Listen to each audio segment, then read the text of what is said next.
hoje no programa Viva Leve estamos trazendo para você Adriana Lopes, historiadora e com uma vasta experiência. Muito prazer em você estar aqui conosco. Agradeço o convite e a oportunidade de falar dos nossos queridos bairros de São Paulo. E hoje ela vai estar falando para quem é você, não é isso? Sim. Relatando seus trabalhos, suas experiências. Também fiquei sabendo de premiações, Também. né? Esteja à vontade aí para estar nos contando um pouquinho da sua história. Sim, muito prazer a todos. Eu sou a historiadora Adriana Lopes. O meu amor com a Zona Leste começou desde pequenininha. Eu nasci no bairro do Tatuapé. Mas as minhas melhores lembranças estão no Cangaíba e na Penha de França. Desde pequenininha, com 3 anos, eu já corria lá por uma rua sem saída de paralelepípedo e não tinha nem nome. Era conhecida como Passagem 3. E foi desse carinho de uma lembrança, de uma memória muito feliz da minha infância, que eu cresci, me formei em História, primeiro Direito. No Direito Romano, eu me apaixonei por História. Eu queria tentar entender como é que conceitos como democracia, república, tinham entrado aqui no Brasil.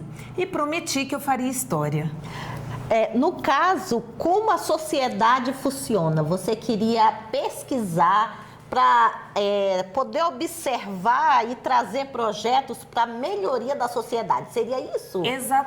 Exatamente isso. Quando eu me formei em História, eu percebi que muita coisa estava errado dentro do nosso processo, coisas que nós aprendemos enquanto pesquisadora, que eu fui para a área de pesquisa, né? A minha formação histórica me deu essa perspectiva de pesquisa e eu percebi que muita coisa não estava dentro dos livros oficiais e que precisava ser contado. Mas isso começou especificamente com o meu bairro, com o Cangaíba. Eu fiquei pensando como eu poderia, na formação em História, ter conhecido a formação de todos os reinados, de todos os povos, e eu não conhecia o meu próprio bairro. Eu não conhecia a formação, né, do Cangaíba. É interessante, porque nós temos tendência de conhecer o externo, conhecer o outro, mas o de casa a gente sempre esconde lá para debaixo do tapete, não é? Exatamente. E aí você vem, olha para a história, faz uma pesquisa sobre ela e acaba observando o quê? Que estava à margem da sociedade. Exatamente. Principalmente, como você chegou a citar, apaixonado pela Zona Leste, não é? Exatamente. E aí você vem e coloca essa história em evidência. É o que eu busco. É o que eu busco. Mas com todo esse trabalho que você está fazendo, com certeza, né? Está indo para essa tendência, levar a história para que as pessoas conheçam o lugar da onde elas moram, Exatamente. Né? A gente tem que ter... As pessoas têm carinho muito grande pelos bairros em que nasceram, em que viveram. E essa noção de pertencimento, de conhecimento, ela é importante. Então, essa é a minha luta, na verdade, de poder apresentar isso para as pessoas. Nós temos uma história riquíssima em que a Zona Leste participa desde o início da colonização. Nós participamos, né, do processo histórico e isso não está colocado em lugar nenhum. E isso começou, é muito interessante, de uma curiosidade. Depois da formação em História, me incomodava. Quando eu era adolescente, a gente sofria muito bullying, porque, você tá indo lá pro Cangaíba, cuidado com as flechas, você vai de barco. As pessoas gozavam muito, porque era um nome muito diferente e imaginava-se que era um local muito longínquo, né? E aquilo me incomodava. E quando eu comecei, falei, bom, eu preciso de um ponto de partida para tentar entender meu território. E eu parti do Cangaíba. Quando eu pesquisei, aparecia em todos os sites. Cangaíba dor de cabeça, doença ruim, dor de cabeça, doença ruim. Só era colocado eram coisas, as coisas negativas. Muito ruins. E eu sabia que o indígena, como eu imaginava que era um batismo indígena, o indígena não daria um nome desse para um espaço. Ele era toponímico e ele dava os batismos de acordo com o que existia em abundância na região para ele poder se localizar. E aí eu falei, esse nome deve estar errado. O que que eu fiz? Eu comecei a buscar fontes históricas onde aparecesse pela primeira vez o nome do Cangaíba. Quem teria registrado esse nome? Quem teria traduzido este nome? A origem, né? Exatamente. Para conseguir entender o que é que acontecia na minha região para que tivesse um batismo diferenciado. Um batismo tão pouco auspicioso, né? Morar num lugar que chama dor de cabeça ou cabeça ruim ou doença ruim é muito ruim, né? É verdade. E eu fui localizando, entrando nos arquivos, buscando e não achava quem tinha traduzido e não achava os primeiros registros. E eu tive a felicidade de localizar documentos históricos do século XIX, em que aponta, no ano de 1856, a grafia, um documento histórico em que a grafia estava errada. Estava escrito Cangaíva, com V. Eu fiquei enlouquecida. Olhei aquele documento e falei, meu Deus, achei. Será que uma letra errada muda toda a nossa história? E fiquei enlouquecida com aquele documento. Porém, eu não tinha muito o que fazer. Por quê? Porque alguém podia ter grafado errado, né? Século XIX, alguém pode ter falado Cangaíba e o camarada escreveu Cangaíva. Fui buscando mais documentos e tive a felicidade de encontrar 2, 3, 4, 5 documentos.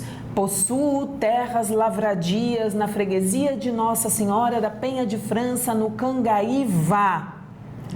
Ok, 5 documentos. Aí eu fui para outra fonte histórica. Outras fontes históricas, achei uma fonte muito interessante em que fala dos primeiros eleitores da região. E lá também, no documento histórico, está Cangaíva. Estadão, desde 1889, nós temos notícias. E o Estadão publicava Cangaíva. 1904, missa na capela do Cangaíva. Quer dizer que nós temos algumas décadas em que havia fontes diferentes escrito Cangaíva. E a sua persistência, no caso, fez você encontrar onde estava, digamos assim, um erro histórico. Exatamente. Né? Só que aí eu tinha uma bomba na mão. Eram muitas fontes dizendo que o nome estava errado. Eu procurei o Instituto Histórico e Geográfico de São Paulo, mestre Robson Miguel, não sei se vocês conhecem, um dos maiores musicistas do mundo. O mestre Robson, ele nasceu numa tribo indígena no Espírito Santo e ele é responsável pelo andar indígena do Instituto Histórico e Geográfico de São Paulo. O mestre Robson recebeu a minha pesquisa e ratificou a pesquisa. E ele é o tradutor. Não era Cangaíba, que era traduzido como cangá, cabeça, e ba, ruim ou doença. Era Cangaíva. Ca, mata. Anga, lugar. Iva, fruta. Um espaço na mata cheio de frutas.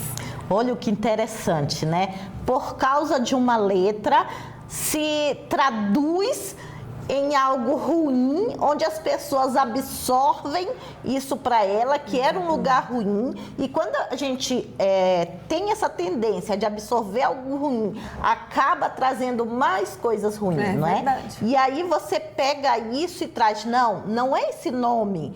Não aqui é muito bom, digamos assim, para que seja isso. Aí você faz a sua pesquisa científica e constata, há um erro. Aí não é aceito de qualquer jeito. Você corre atrás para que seja reconhecido que o nome Cangaíba é realmente Cangaíva, com um novo sentido e um sentido belo.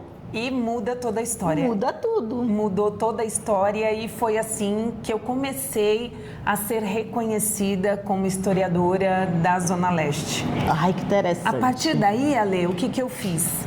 Eu já tinha localizado, já tinha traduzido, eu comecei a ir mais para trás. Eu falei, bom, localizei isso agora. Há um erro muito sério, que isso depende de vontade política para ser alterado, que são cada bairro dar uma data específica de aniversário de fundação de forma não regulamentada.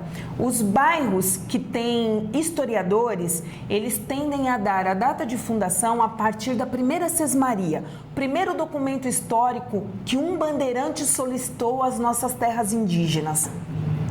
E os que não têm, aleatoriamente, vão se criando datas para se ter festejos, às vezes só por votos, a gente tem que dizer, se criam algumas datas sem fundamento histórico. Sem fundamento. O caso do Cangaíba é um desses, tá? Não dá para contar agora, mas, por exemplo, foi criada uma data em que o nosso aniversário seria a partir do desmembramento da Penha de França, em 1964. A partir disso, nós teríamos 60 e poucos anos. 60 e poucos anos. Porém, desconsiderando todo o nosso passado. Só que, porém, alguns anos depois, foi feito o centenário. Olha só. Teve festa para o centenário que uma outra pessoa instituiu. Então, nosso processo está todo errado. E é lento. Exatamente. Da mudança. E aí eu fui para trás tentar localizar esse documento, porque se Penha de França, Tatuapé tinha a sua primeira sesmaria, Penha de França tinha, São Miguel Paulista tinha, e nós estamos no curso, o que acontecia lá acontecia em tudo, refletia, né, em todo o território, mesmo porque nós temos que pensar que não havia divisão política nem administrativa. Verdade. Era um território imenso, extenso, né? E eu tive a felicidade também de localizar esse primeiro documento histórico, datado de 1667, a primeira sesmaria de um temido bandeirante, filho do mais temido bandeirante que nós tivemos, que dizimou milhares de indígenas, que foi Pedroso de Moraes, que tem nome de rodovia. O filho dele era Pantaleão Pedroso. Ele foi o primeiro camarada a solicitar terras indígenas. Ele solicitou as terras indígenas para ele e foi concedido. Por quê? Quando a gente analisa um documento, vem sempre na mente qual a razão de um lugar longínquo que não tinha nada, 1667, terra de indígenas bravios, os Guaianá. Por que ele queria um pedaço da nossa região? Com certeza tinha preciosidades tinha alguma lá. Coisa. Foi localizado ouro. Houve um boato de que ouro foi encontrado na Zona Leste de São Paulo. Primeiro ciclo do ouro. Não é mineiro, é nosso, é paulistano, ninguém conta.